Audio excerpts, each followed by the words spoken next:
Hello and welcome to the 300th episode of my Working with Todoist series.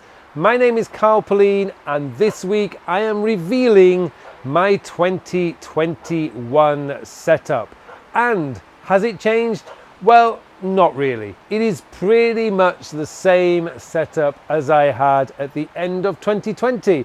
There are a few little differences and there are a few little things that I really want to explain why I'm doing something in a particular way that should help you to get a little bit more clarity with your own Todoist. So without further ado, let me take you into my real Todoist account now and show you how I have it set up in early 2021.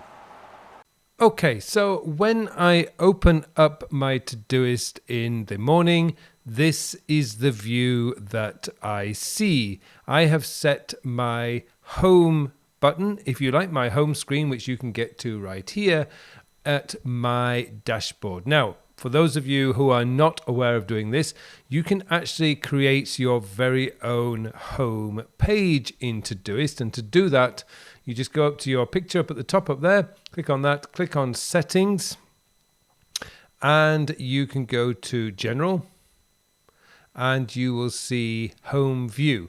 And from there, you can pick anything you like. You can pick filters, projects, or you can set up your queries. So right down here, I don't have any labels in my Todoist, so there would be labels here if I was using it. So that's essentially where you can set up your home view. So going back to my home view, this is what it will see. I'm just going to zoom back in so you can see what I'm doing.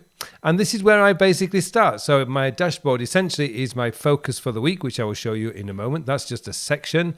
My inbox, which basically Todoist treats as a project, which is here, which is replant hedge clippings, which I just put in there as a random inbox item so that you could see what it looks like. And then all my tasks, that's all my tasks for today. This includes my 10 or my what I call my 2+8, which are here, which are the ones which are flagged. And then my basically end of day routines, if you like, or just the less important stuff at the bottom. So let's go down here one by one so you see what's coming. All these ones here are what we all get, inbox, to do, and upcoming. But my purpose and objectives right here is what I essentially look at once or twice a week. I always look at it when I do my weekly planning session, but I also look in here. These are my future plans. This is something I want to keep an eye on because it's something I'm thinking about. And then really it's about this week and this month. So my focus for this week is my fitness, and I'm already into what I call my second focus phase, which is fighting weight, which essentially means I just have to get my weight down. So I've got right here, which is these are my outcomes. These are the objectives for the week, if you like. So I have to complete 7 exercise sessions. So I will complete 7 exercise sessions this week. And I've got my continue my time and life mastery course outline, which I will finish this week. And then my objectives for the outcomes or objectives for this month is to complete Tony Robbins' personal power course, exercise 30 times, and to complete Time and Life Mastery Update. Now, that doesn't necessarily mean I'm going to publish it this month.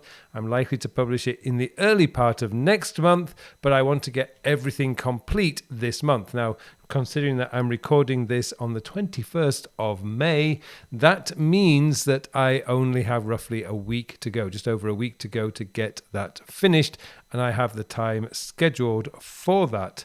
Okay, moving on down, I have my today's objectives. Now, essentially, my today's objectives are just the 2 things. This has not changed from my previous 3 years worth of Todoist setups, and essentially these are my 2 must-do tasks for this day today. So I've got complete what I'm doing right now, which is my YouTube video recording, and I need to exercise. These are the 2 things I must do today. If I don't do anything else today, as long as I get these 2 things done, I will be happy. And then move into what I call my today's focus. Now, my today's focus is essentially only the tasks that are flagged. And this is a filter. So I'm going to go down to my filters down here. I think I have some legacy filters locking around in here. I do. Look at this. I've got lots of legacy filters. But let's look at today's focus. For those of you curious, edit the filter. And you can see that all it is today. It's a really simple filter query. It's today and exclamation mark, which means not P4. And this is essentially where I spend my day. Now, what I've done is I've applied a sort to this so that it separates my priority tags. And the sort is, again, really, really quite simple. We'll go down to custom sort. You can see that it's grouped by priority and it's sorted just by default. So it's grouped by priority. So it's grouped by my objectives up at the top, my objectives for the day. Then it's what I call my morning tasks. These are the tasks that I do in the morning. Now, I'm actually recording this in the afternoon, and I have done this, but I didn't want to clear it because I wanted to show you what my day would typically look like when I start the day. And then I've got what I call my afternoon sections here, which I will do right here. So these things I will do this afternoon. Again, this one's been done, and these are all in there.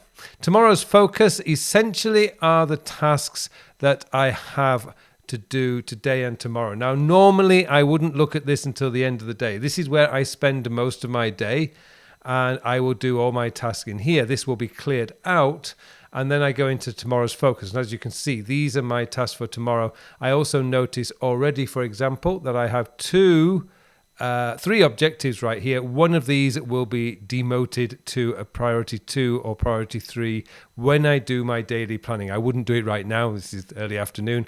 I will do this when I do my daily planning, which is done at the end of the day.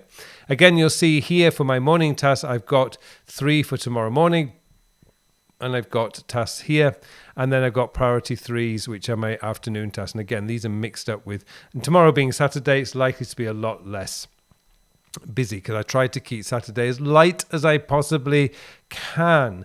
Now, while I'm in here, actually, I'll show you this while I'm in here, I want to show you something that I've got that's actually done for tomorrow. Do my weekly planning. This is connected to a checklist I have in Evernote. Now, I don't actually use a checklist now, but when I first started doing the weekly planning, whenever I alter my weekly planning, I will alter the checklist, and I use that for a few weeks until it becomes natural. Things to do for business development hour. These, although this is what I call my floating project. So I have, at the moment, I've got 13 tasks in there. My business development hour is actually 3 hours on a Saturday morning. This is a recurring task that comes up every Saturday. Now, there's quite a lot of confidential stuff in there because there's future planning stuff in there. So I don't really want to show you what this is, but this is what I call a floating project. It comes up, the main task comes up every Saturday morning. I've got this flagged as a red flag because it's such an important task. It's something that I will do every Saturday morning, and I do this and it just basically do as many of these tasks as I can. And quite often they're quite big tasks. These are for future business development. When I finish that, you'll see this is also for tomorrow. I do my weekly planning, and that is done immediately after I've done my business development hour. So I essentially have 3.5 hours every Saturday morning dedicated to my future business, and then I do my weekly planning session. And we move on then. You've seen that I've got we're going to filters. We don't need to go into filters. And then I've got my projects. Now, the one that people often ask me about is this purpose and outcomes. Now, I have actually shown you this before. This essentially is my sort of command center for this week and this month. So this is like my purpose I have here, just to kind of remind, if I ever have those days where I'm not feeling motivated, this is where I go. I've got my future plans again right there. And then I've got my week's focus, my weekly outcome. This is my outcome. But you can see that actually this is essentially the same as what I've got there. So that's just a favorite, and this is right there. And then I've got my projects, which is this week, next week, this month, next month, long-term routines. I'm going to go into this week because I just want to show you how I've got that set up. So these are all my tasks that I've got to do for this week. These are the remaining tasks. Now, the interesting thing here is I've only got 7 tasks left, most of which you'll see are 3 of them today and 4 of them tomorrow. I will clear my this week tasks.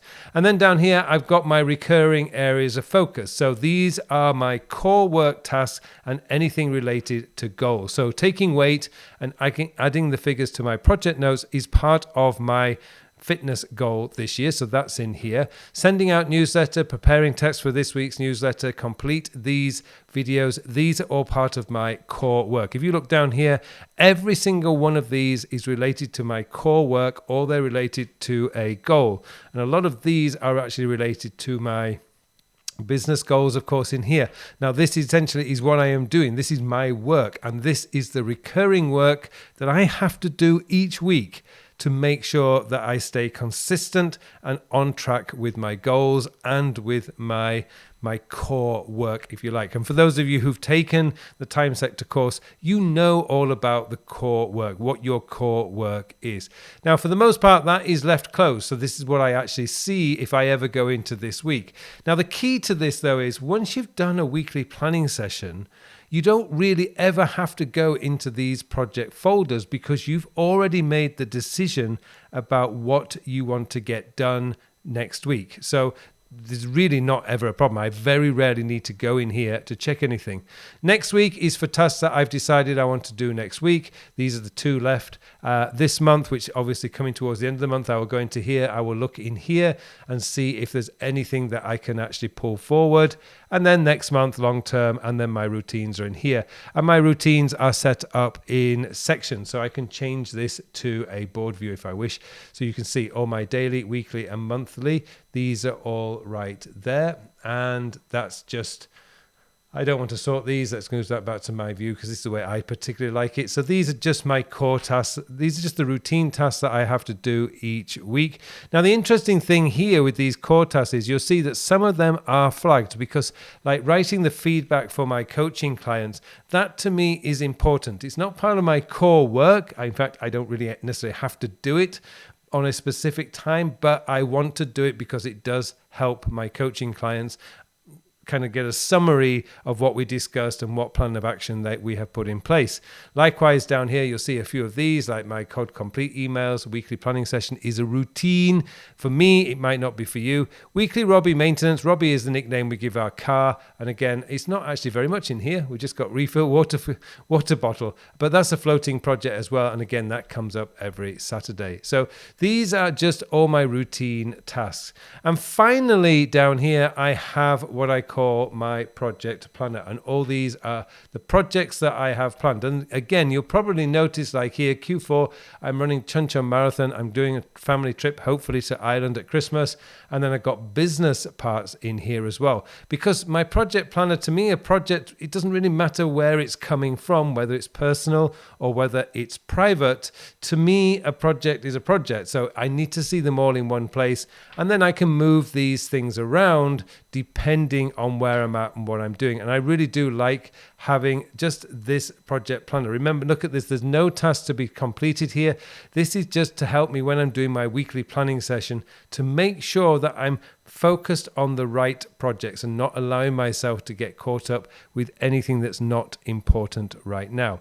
And one final thing, what I want to do is just go back into this week. If you notice down here, the kind of tasks that I've got in here, if you notice, there's nothing in here like bank or mum or dog. You know, these tasks are really written out very clearly because I will make that effort. I will spend the extra few seconds to make sure that these tasks are clear and have a verb, an action verb, so that I know what I'm doing without having to think about what it is. So all these have tasks. All these are really clear. And they're not like little micro tasks either, because that's what my Notes app is for. Those little tiny things like change the font size on my website or change around my newsletter design. These like little things would be in the Notes app where my main project notes are. Right here is just what I need to do. What is the work that I want to do? Which means when I come to my daily focus, like today's focus, it is very, very clear what I have to do. And if you look, this is it. This is it. I do not ever get overwhelmed with the kind of work that I've got thrown at me, because these are the relevant stuff. This is what is important. I have focused all my attention on eliminating the non-essential and just get on and do what is essential to my work and to my goals and to my core values, my areas of focus. That's what matters. The tiny little things do not matter, and all they do is clutter up Todoist, and I'm not going to allow that to happen. I protect my Todoist religiously and really tightly because the goal is to keep it clean and tight. So there you go. That is my current setup for early 2021. I will put my setup for late 2020 in the show notes below so you can contrast and compare, although hopefully you'll find very little has changed. Hopefully you found this useful, and hopefully it's given you some ideas about what you can do with your own Todoist. And if you're interested in the time sector system, I've also got the blog post that I wrote about this system. And if you really want to take it to the next level, you can join the time sector course, which is incredible value, and it really will save you so much time when it comes to getting your work done. Well, thank you very much for watching this episode, and it just remains for me now to wish you all a very, very productive week.